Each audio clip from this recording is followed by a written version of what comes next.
ये बाबा साहब का संविधान है साथियों। एक साथी ने मुझसे पूछा, एक मनवादी साथी ने मुझसे सवाल किया। एक दिन मैं क्लास से निकला तो मनवादी साथी ने मुझसे सवाल किया, वो कहा कि संविधान बड़ा है कि धर्म। तो मैंने उससे तक आपसे जवाब दिया, हम कहा फलाने जी, अगर आपको मैं पटक के 25 जूता यही मार दूं तो आप संविधान, आप जो है थाने जाओगे कि मंदिर जाओगे? उसने कहा थाने जाऊंगा। हमने कहा मेरा संविधान बड़ा है, तुम्हारा धर्म नहीं बड़ा है। ये लोग घूम घूम करके बाप बदलते रहते हैं, मैं उनकी ओर इशारा नहीं कर रहा हूं, आप समझदार हैं। हमारे दो तरह के बाप है बहुजन साथियों, सुन लो। एक बाप वो है जिन्होंने हमें जीवन दिया है, वो हमारे जैविक बाप हैं, और एक वो है जिन्होंने हमें बुद्धि दिया है, हमें विवेक दिया है, हमें ज्ञान दिया है, हमें संविधान दिया है। बैंक बैलेंस है, गाड़ी है, बंगला है, खेत है, ये सब के लिए तो हम लड़ जाते हैं भाई भाई से। क्या हम अपने पुरखों की बौद्धिक विरासत के लिए भी लड़ाई लड़ी है? आज इस बौद्धिक विरासत को बताने के लिए इस तरह के कार्यक्रम आदरणीय भंते जी ने बड़ी मेहनत से 4 महीने से मेहनत करके आज राजा हर्षवर्धन की नगरी प्रयाग में मंच पर बैठे हुए, मैं नाम सबका नहीं लूंगा, सारे मंचासीन अतिथिगणों, विद्वानों को नमन। जय भीम, नमो बुद्धाय, जय विज्ञान, जय संविधान। जितने भी तस्वीरें लगी हैं वो सभी हमारे पुरुषों को मैं नमन करते हुए उनको भी प्रणाम करता हूं। सबका नाम लेना संभव नहीं है साथियों। एक जमाना था,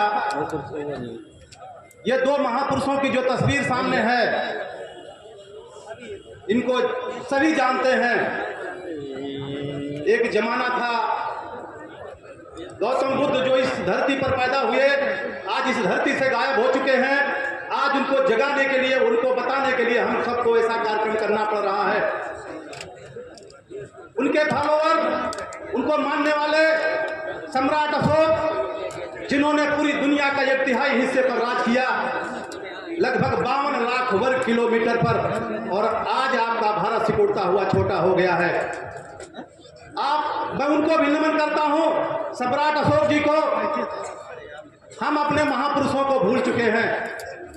हम महापुरुषों को इसलिए भूल चुके हैं कि हम अपने बाप को बाप कहना भूल गए हैं।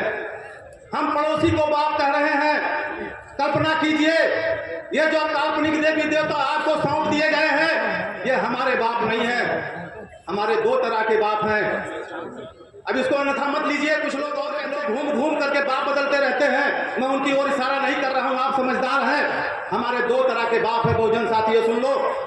एक बाप वो है जिन्होंने हमें जीवन दिया है, वो हमारे जैविक बाप हैं, और एक वो है जिन्होंने हमें बुद्धि दिया है, हमें विवेक दिया है, हमें ज्ञान दिया है, हमें संविधान दिया है, वो हमारे बाप। महापुरुषों को नमन करते हुए आपसे कहना चाहता हूं कि हम लोग उनको भूल गए। हम अपने बाप की विरासत को लेने के लिए अपने भाई से लड़ाई कर लेते हैं। वो फिजिकल विरासत है, वो भौतिक विरासत है, उसके लिए हम खून कत्ल कर देते हैं। क्या हम अपने पुरखों की बैंक बैलेंस है, गाड़ी है, बंगला है, खेत है, ये सब के लिए तो हम लड़ जाते हैं भाई भाई से। क्या हम अपने पुरखों की बौद्धिक विरासत के लिए भी लड़ाई लड़ी है? आज इस बौद्धिक विरासत को बताने के लिए इस तरह के कार्यक्रम आदरणीय भंते जी ने बड़ी मेहनत से 4 महीने से मेहनत करके जानिए। आप लोग प्रकृति से सीखिए। मैं सिर्फ सीखने की बात कर रहा हूं, प्रकृति से सीखिए। प्रकृति में बिल्ली है, चूहा है, कीड़े हैं।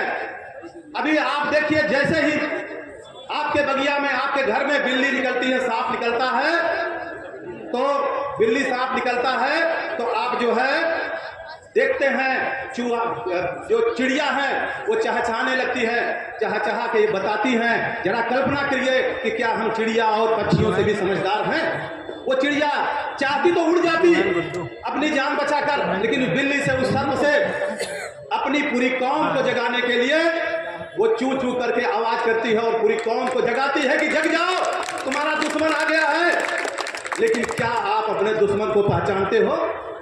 इस धरती पर अपने दुश्मन को आप नहीं पहचानते हो, कि जग के चला जाता है आपको, वो आप समझ नहीं पाते हो। साथियों, बहुजनों, आप ये समझिए, आज संविधान नहीं होता बाबा साहब का, तो आज हम यहाँ नहीं होते, आप कुर्सियों पर नहीं बैठे होते, आप गाड़ियों पर नहीं चलते।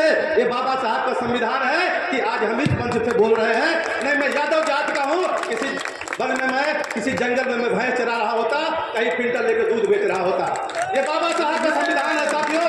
एक साथी ने मुझसे पूछा, एक मनुवादी साथी ने मुझसे सवाल किया।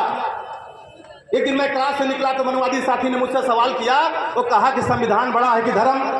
तो मैंने उससे तपाक से जवाब दिया, हम कहा फलाने जी, अगर आपको मैं पटक के 25 जूता यही मार दूं तो आप संविधान, आप जो है थाने जाओगे कि मंदिर जाओगे?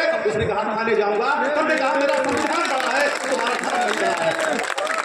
साथियों, आप अपने बच्चे को इंग्लिश मीडियम पढ़ाते हो और घर में 8 हाथ 10 हाथ वाली की फोटो रखते हो। कृपया आप अपने माहौल को बनाइए, अपने माहौल को सही करिए। यदि आप अपने बच्चों को वैज्ञानिक बनाना चाहते हैं, बुद्धिमान बनाना चाहते हैं, तो अपने उस माहौल को जिससे बच्चा सीखता है उसको भी आपको बदलना होगा और अपने बहुजन नायकों की फोटो तस्वीर अपने घर में लगाना होगा। आप तभी बदल सकते हैं। अगर दोहरा चरित्र से आप अपने बच्चों को नहीं बदल सकते हैं। मैं, क्योंकि संकेत है, मैं बहुत ज्यादा बोलता हूं लेकिन बोल नहीं पा रहा हूं, मुझे दुख है, इस बात का गम है। मैं एक शेर के साथ अपनी बात खत्म करता हूं। इस अंधेरे साए में, अंधेरा छाया हुआ आज इस दौर में, इस अंधेरे छाए में दीपक जलाएगा कौन? और आप सब भी नहीं आगे आएंगे तो फिर आगे आएगा कौन? बहुत बहुत धन्यवाद।